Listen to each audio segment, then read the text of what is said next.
Hello everybody. This is my first video. I wanna say it here in a YouTube, and despite all the blockers, the psychological effects, and stuff like this, I decided to publish my understanding, the things I'm doing, and on YouTube. Maybe someday someone, at least one person, will use this. Will maybe it will be useful for him or her, and that was why I decided to do this finally. And it always starts from the small steps, always. And in this channel, all the video we will publish in this channel are my understanding, my way of doing. They have very little amount of editing. All thing will be in real time, and I will doing it without a pause. So if I do something very boring, I will tell you to, move forward or something. But I try to not pause every time or editing or something like this. And next thing is my language. I'm not a native English speaker, so this also was one of another thing that was bothering me to start this. But you will learn. I will try my best to speak clearly, but I try my best. I don't know, but I will do it. I try, and we will figure it out. I will figure it out. Today, I want to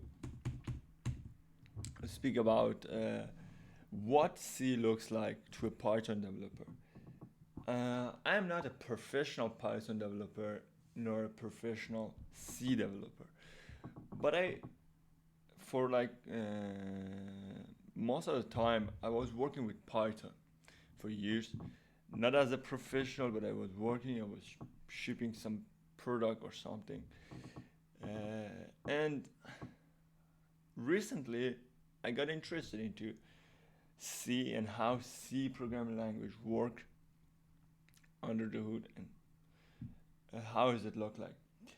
And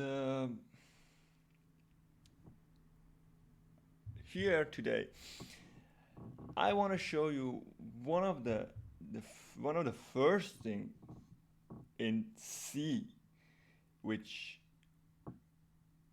has a very huge effect on me when I do write the code in C. And I was like, it's really great, and it lets you think in a low level of programming in a computer hardware perspective. So for showing that, it's maybe a classic example, but I need to create two files here to show you.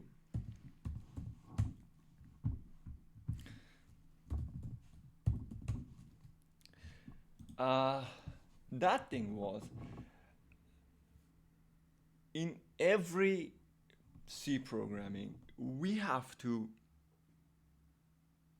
define some variable. It doesn't matter which programming language you use, but you have to work with variable, with something stored in memory. Okay, in every programming language, you need a memory.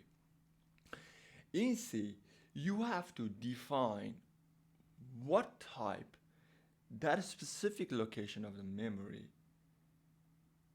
will store a value has. When that specific location of the memory will contain something, that thing has to be specified to a type. It has a type. What is it? What is that thing inside that location of memory? For example, because at the lowest level, at the memory level, all of the thing was 0 and 1. So what is the difference between this 0 and 1 in this memory location with that 0 and 1 in that memory location? So basically, we have type here. We have to define that this 0 and 1, you have to treat with this like an integer. Treat with that one like a string, like a character, like a boolean. But in Python, you do not write something like this. We will see it here. We write this down.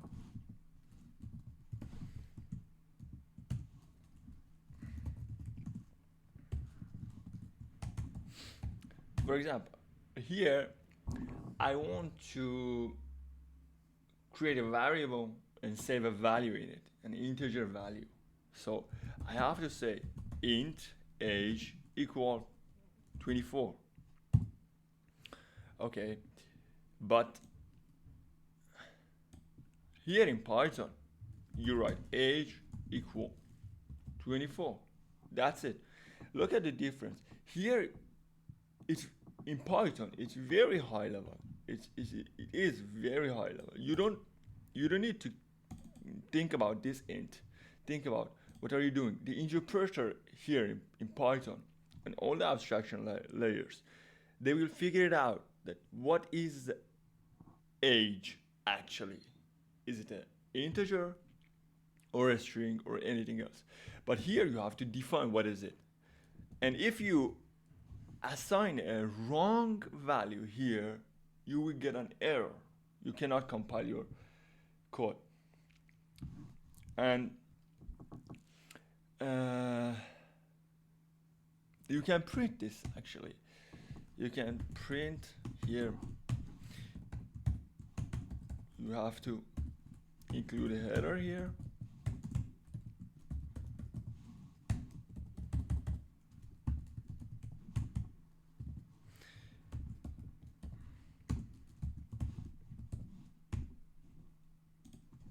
But here you can print it like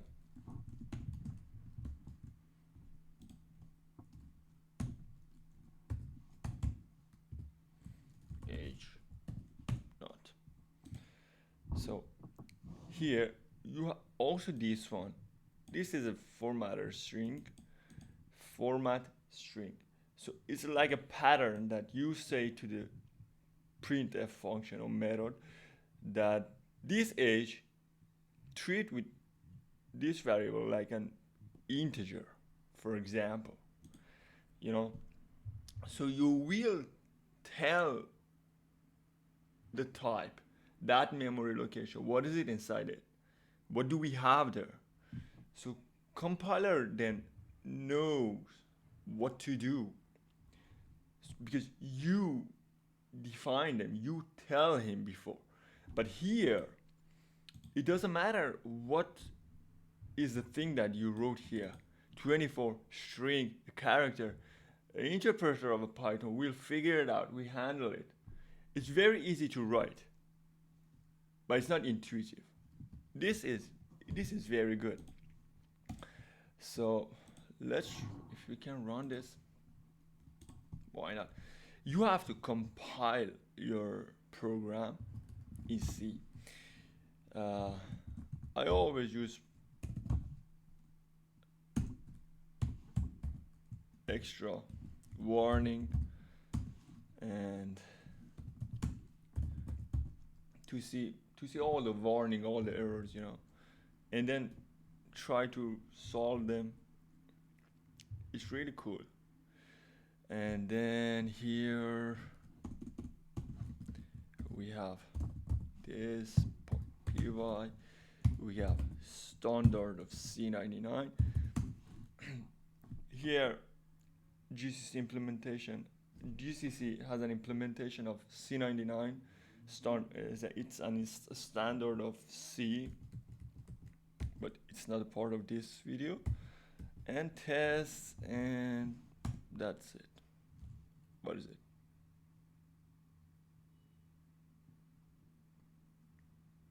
Okay. And done. Okay.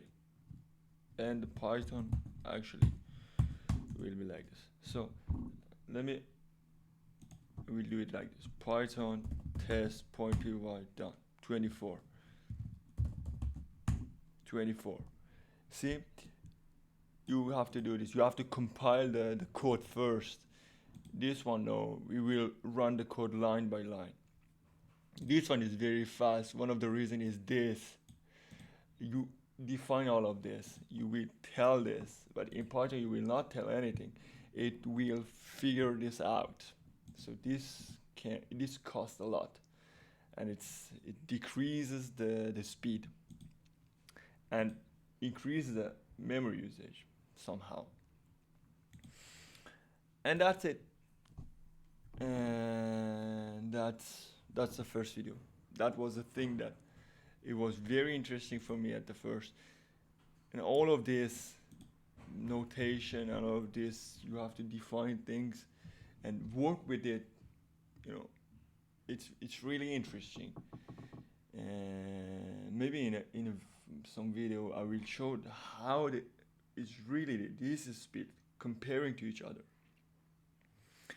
And it's really beautiful. See you again.